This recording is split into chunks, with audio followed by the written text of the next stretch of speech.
we are 5 second-year students from Foreign Trade University, major in high-quality program International Business. In this video, we will show you our business internship process this summer with a real-life export case.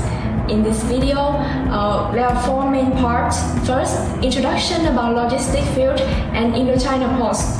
Second, case in exporting bronze and inox accessories to Korea. Third, interview Indochina Post for further case information. And fourth, conclusion. Now, let's get started. First of all, let's take a look at logistic field and Indochina247, the enterprise we went to for internship.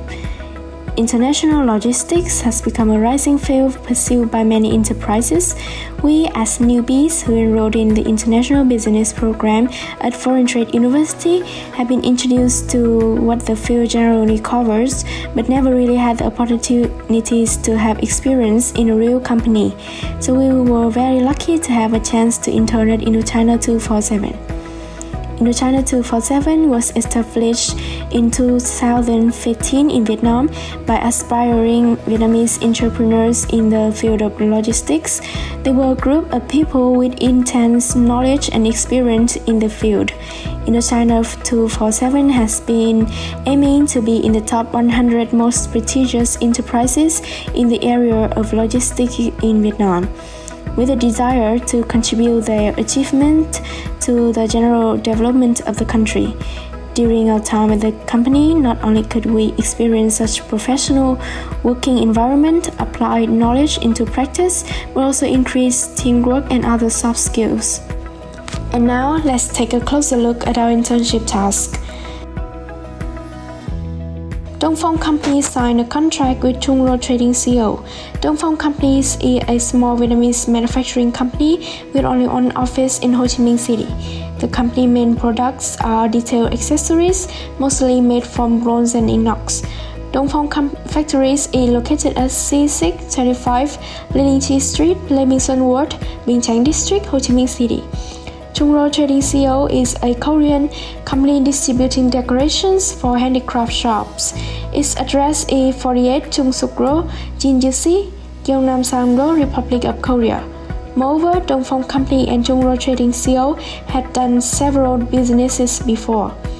The contract was signed in August 2022, when the COVID-19 pandemic in Vietnam and Republic of Korea has been controlled, with high citizens vaccination rate, leading to opening borders and boosting trading in both countries, nationally and internationally.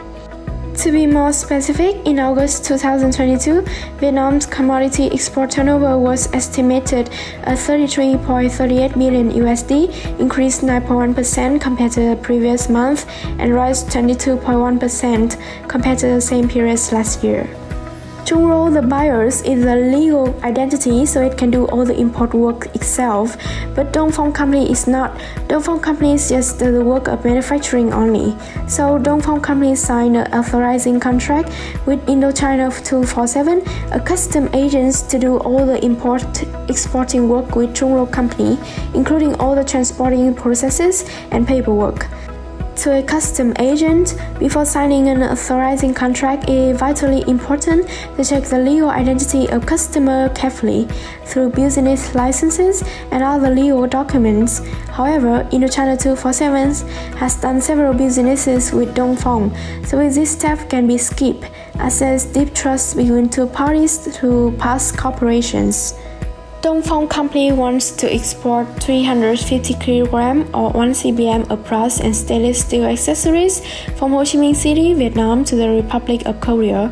The goods are decorative, that are small in size and detailed, with 2 colors of gold, made from brass, and silver, made from stainless steel. The goods include brass decorative bell, stainless steel decorative bell handle, brass ring decorative accessory, brass decorative coins. Brass has the ability to form and bend easily, helping brass furniture to become diverse in style, design, and pattern. In addition, small detail with glittering metallic cluster bring elegance, modernity, and sophistication. Meanwhile, stainless steel features high corrosion and oxidation resistance, which increases the quality and service life of interior products. Stainless steel accessories have shiny colors and are easy to clean and sanitize. Moreover, stainless steel is appreciated for its bearing capacity and heat resistance with standard hardness and ductility, so you can use it in harsh environments. Now to the packing process. Goods are divided into small zip bag and packed into 19 boxes. On each carton, there is a paper clearly stating all the fundamental information for shipping process. 1. Dongfeng company name. 2. The box number, the total number of boxes, 19. 3. Goods originality, Vietnam. 4. The weight of each cardboard box. 5. Goods material, inox or bronze. And 6. The size of cardboard box. After properly packed, all the goods are ready to be transported.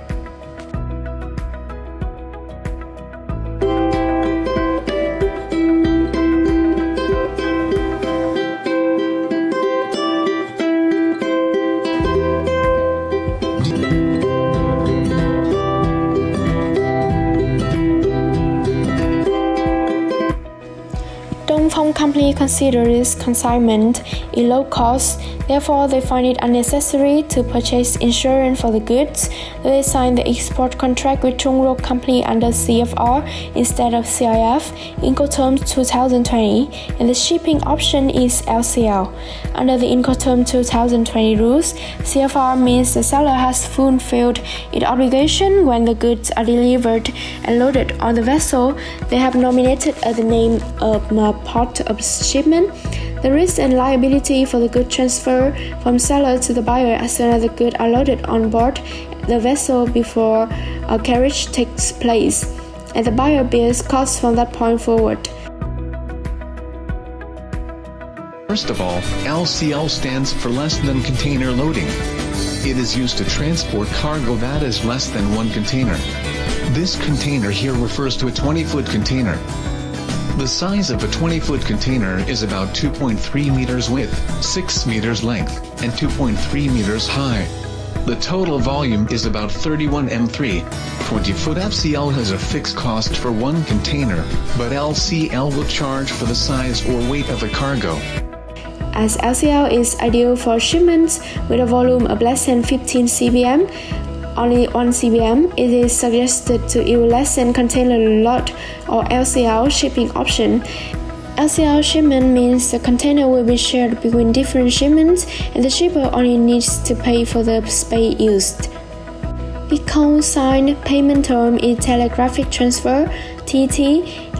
In international payment, TT is applied by many people and companies because it is a form of payment with simple and easy procedure, fast money transfer, time and convenience for both sender and receiver. The paying postpaid, Dongfeng Company benefits from being able to export the goods before paying.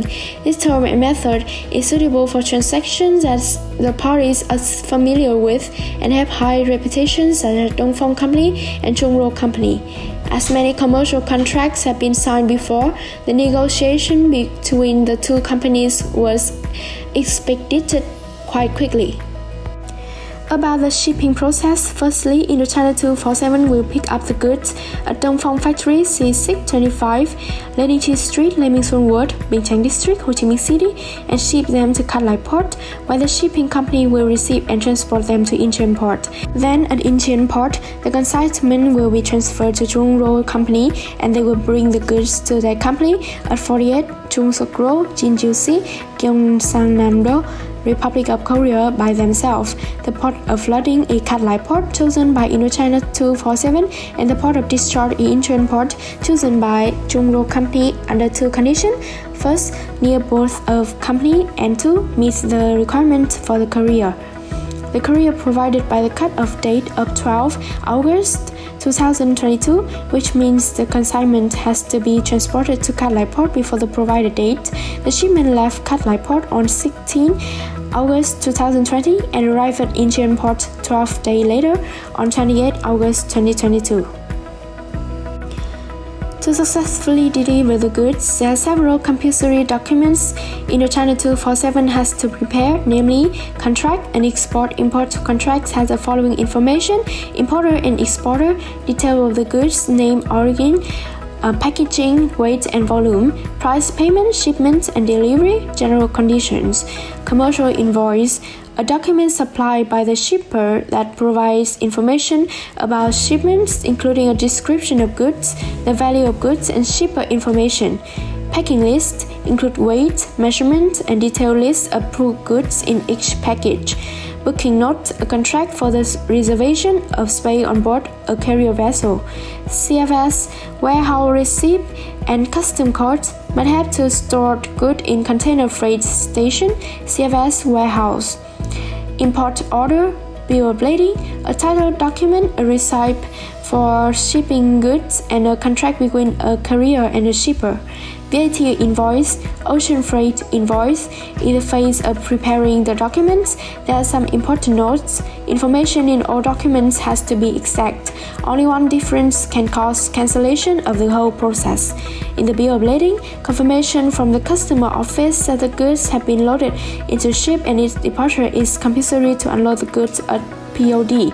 After receiving full payment, Indochina247 is responsible to send Trung Quốc company a set of export documents, including so that it can complete the good import procedure legally and completely. Contract, the original commercial invoice, 3 originals, the original packing list, 3 originals, bill of lading, certification of fumigation, if any. As prices change over time, deciding the issue date and validity is important to make a price quote. With the issue date of 1st August 2020 and valid through 15 August 2020, Indochina247 sent the following price quote to Dongfeng Company. The total fees is 9,385,000 including ocean freight, 3,525,000, local charges, 1,410,000 and other fees, 4,450,000. The train route is regulated by the shipping company and OF LCC fees. The separate fees for LCLs depends on different carrier assigned by the shipping company. In this quotation, loading and unloading fees are not charged because Dongfeng Company pack the goods according to the standards of pallet and load the goods to the vehicles themselves, and the loading and unloading fees is already calculated in the total custom fees.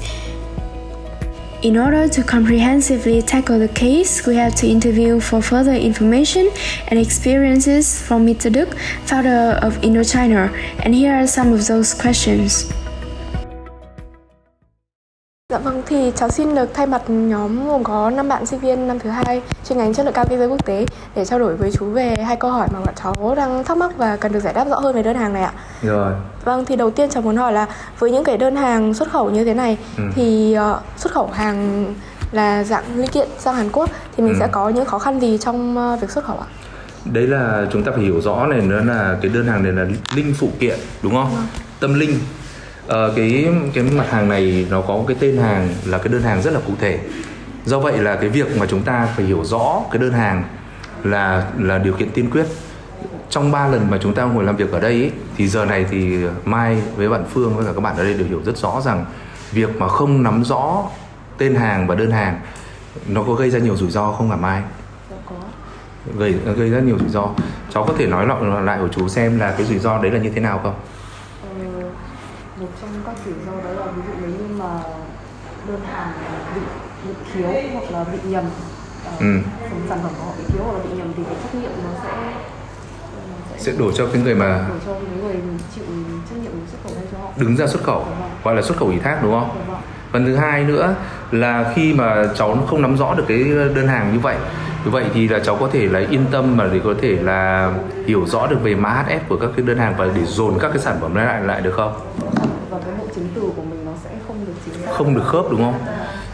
Trong cái hợp đồng mà chúng ta sẽ được đưa lên trong clip này ý, thì các bạn có nhìn thấy rõ rằng là hợp đồng thì có bao nhiêu sản phẩm? Hợp đồng là có 19 dòng sản phẩm. Trong invoice packing list thì là có bao nhiêu sản phẩm? Có 11 sản phẩm. Trong invoice thì có 11 và có giá trị kèm theo, đúng không? Về mã HF. Nhưng trong packing list lại là 19, đúng không?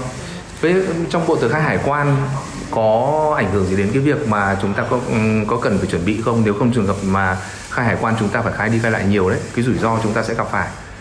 Thì trong đó bạn Phương thử cho chú biết là việc khai hải quan có gặp nhiều rủi ro không cháu? Có. Rồi, có là như thế nào? Nó cụ thể đi. Nó sẽ rủi ro liên quan đến hồ sơ làm việc với hải quan, bao gồm có booking list, inbound và hồ sơ nhập kho. Để tránh những cái rủi ro đấy á, thì cái rủi ro thứ nhất chúng ta vừa nói rồi là phải nắm rõ hồ sơ đúng không? Và tên đơn hàng và kích thước trọng lượng đơn hàng. Phần thứ hai khi hải quan thì là những cái rủi ro trong quá trình là hải quan thì như thế nào cháu? Mình phải chuẩn bị gì để tránh các rủi ro đấy?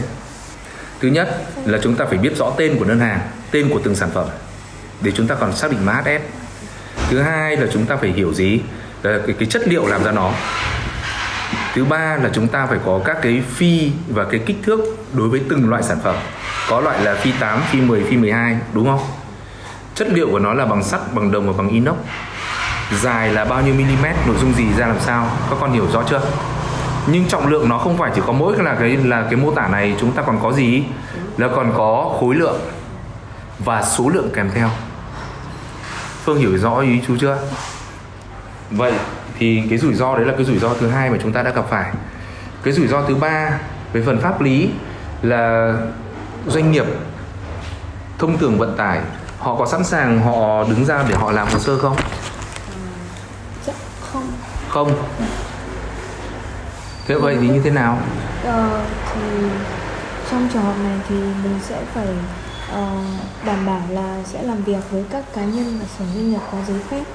Đồng thời là mình sẽ chịu trách nhiệm hỗ trợ soạn bộ hồ sơ hoàn chỉnh cho doanh nghiệp, hồ sơ hải quan và đứng ra đại diện cho công ty. Rồi. Vậy thì chúng ta có thể nói rằng ít nhất chúng ta sẽ có khoảng 3 cái khó khăn và cái rủi ro mà chúng ta phải cẩn thận. Như trường hợp đầu tiên chúng ta tổng kết lại đúng không? Là bạn Mai đã nói rõ rằng gì, chúng ta phải nắm rất rõ đơn hàng để tránh trường hợp là họ khai là có 19 thùng nhưng họ lại có thể là trong 19 thùng đấy có 18 thùng là đúng hàng nhưng có một thùng họ đưa những cái hàng linh tinh vào khác. Cái rủi ro đấy chúng ta phải kiểm tra và rà soát đúng không? Phần thứ hai là trong quá trình làm là chúng ta phải có cái gì là chúng ta phải hiểu rõ để chúng ta khai hải quan để khỏi bị khai nhầm, và cơ quan hải quan họ sẽ đưa chúng ta vào danh sách đen đúng không? Và việc mà chúng ta hiểu rõ thì chúng ta nên tập hợp lại vào trong một tờ giấy như thế này đúng không? Và phần thứ ba là phần pháp lý để tránh trường hợp đấy thì bạn Phương vừa nói rồi. Phần câu 1 chúng ta đã giải quyết xong. Dạ vâng. Đúng chưa? Phần thứ hai là cái gì đấy? Cháu xin phép hỏi chú câu thứ hai đấy là với những đơn hàng như thế này thì từ lúc tư vấn cho khách hàng cho đến lúc hoàn thiện xuất khẩu hàng sản phẩm thành công, chúng ta sẽ có những khâu gì và mỗi thời gian các khâu là bao lâu ạ? Đây, theo những cái này thì như chúng ta để làm được một đơn hàng này hoàn chỉnh không phải là chúng ta cứ cầm mà chúng ta khai báo như một cái mấy khâu vào trong cái phần mềm, mà chúng ta có sự chuẩn bị. Việc chuẩn bị này trung bình nếu mà những người có kinh nghiệm họ sẽ tập hợp hồ sơ giấy tờ trao đổi lại giữa bên chủ hàng và bên vận tải. Đương nhiên phải có 3 bên nữa là còn bên mua nữa đúng không? Vậy thì bên mua họ đã làm và đầy đủ các hồ sơ vận tải như vậy thì nó sẽ có mất trung bình để phân tích cái đơn hàng này sẽ mất trung bình khoảng 1 đến 2 ngày. Chúng ta hoàn thiện chứng từ mất khoảng 2 ngày nữa đúng không? Rồi sau đó là vận chuyển ra đến cảng mất khoảng nửa ngày bởi vì chúng ta còn phải làm thủ tục để nhập vào kho. Và sau đó là chúng ta vận chuyển đến Hàn Quốc trung bình từ 8 đến 10 ngày là sẽ đến cảng, có thể nhanh hơn 6 ngày đến nơi rồi. Và sau đó cuối cùng nữa nó tùy theo từng tuyến nhé. Và cuối cùng là chúng ta bên kia họ sẽ làm thủ tục hải quan mất khoảng 1 ngày, vận chuyển về địa chỉ của họ mất nửa ngày nữa là xong. Toàn bộ thời gian này là chúng ta đã có ở trong một cái lịch trình mà chú vừa trao đổi với các cháu trong nhóm vừa rồi, đúng chưa? Rồi, và như vậy là chúng ta đã có tất cả các thông tin liên quan đến 2 câu hỏi, đúng không? Còn gì để cần phải nói nữa không? Dạ vâng, thì chú cháu xin cảm ơn chú vì những chia sẻ cũng như là các phần giải đáp ạ. Thế thôi thì xong chưa? Xin cảm ơn mọi người và nếu có gì thì chúc các cháu sẽ là thành công trong cái clip này. Cảm ơn chú ạ. Dạ. Now, let's move to the final section, conclusion. This internship process brings us uncountable and unmeasurable in-hand experience about the logistic procedure and about real import-export tasks. Firstly, we have acquired knowledge about Incoterms and typical features of Incoterms, EXW, FOB, CIF, CFR. Secondly, we have to understand the basic steps and procedures of import-export process and the responsibilities, duties, and powers of involved parties in each stage. For example, the buyer and the seller, the customs services, the transport unit. Most valuable, we were provided with documents and guidance to do research on a real-life order that was shipped successfully from Vietnam to Korea. During the internship, we even had chance to fully review a set of export documents. Lastly, we also have a chance to get sharings and interviews about practical experience in real life of Mitaduk and get a general knowledge about the situation of the import-export industries and some future career orientations in the logistic field. We'd like to send our thanks to Mitaduk and Professor Vũ Thị Hạnh for guiding us, Foreign Trade University for letting us experience real working life that will further foster our orientation in the import-export industry.